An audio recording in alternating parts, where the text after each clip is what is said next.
La dernière esclavie en date à Gorée. Toute maison comme celle-ci, en bordure de mer à Gorée, est une ancienne esclaverie. Même l'actuel presbytère.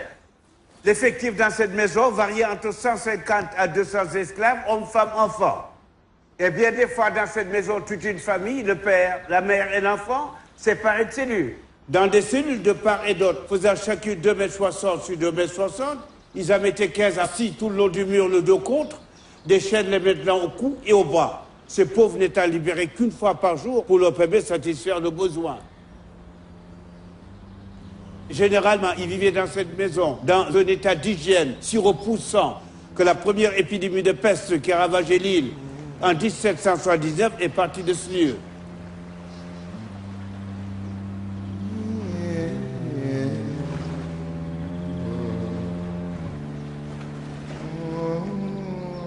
Étrange marché aussi, où la valeur d'un enfant dépendait de sa denture, comme le cheval.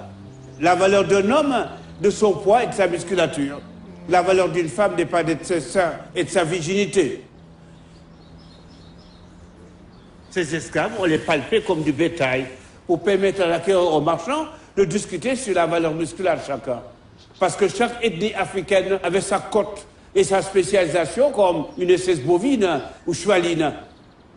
Ils partaient de cette île sous des numéros matricules, jamais sous leurs noms africains.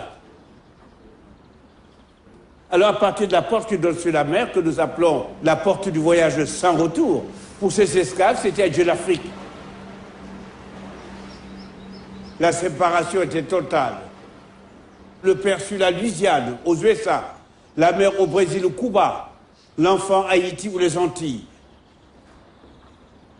Et là, vous aurez le type de chaîne que l'esclave avait aux chevilles au moment où il allait aux toilettes. Alors, au milieu de la chaîne, une grosse boule. Une boule que l'esclave était contraint de porter. Et nous avons trouvé enfouie dans cette maison une de ces boules, authentifiée du XVIIIe siècle. Le poids de la boule est de 10,3 kg. Cet anneau d'esclave nous vient de Bordeaux, que nous avons reçu il y a quelques années, des maîtres de maire de Bordeaux, qui en a fait don à la maison d'esclave du XVIIIe siècle et sa fameuse clé. Voilà, madame, monsieur, on parle beaucoup des camps de concentration juifs que nous respectons en tant qu'Africains. Les camps de concentration juifs n'auront pas duré plus de 12 ans. La traite des Noirs aura duré 3 siècles, de 1536 à 1848. Heureusement, aboli par la France, on ne parle presque jamais de cette traite des Noirs. Eh bien, en tant que conservateur de ce lieu, madame, monsieur, j'en parlerai toute ma vie.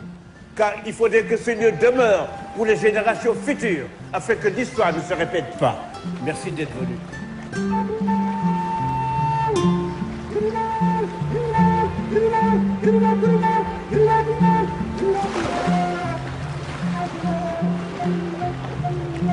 Combien sont-ils, ces hommes, ces femmes, ces enfants, à avoir franchi la porte du voyage sans retour, avec pour destination les plantations des Amériques et de l'océan Indien? On parle de 11 millions de déportés et de millions d'autres vies sacrifiées.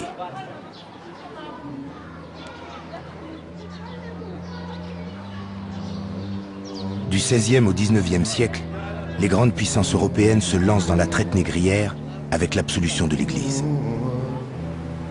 La France occupe un rôle de premier rang. La mer deviendra le tombeau de milliers d'Africains morts sans sépulture.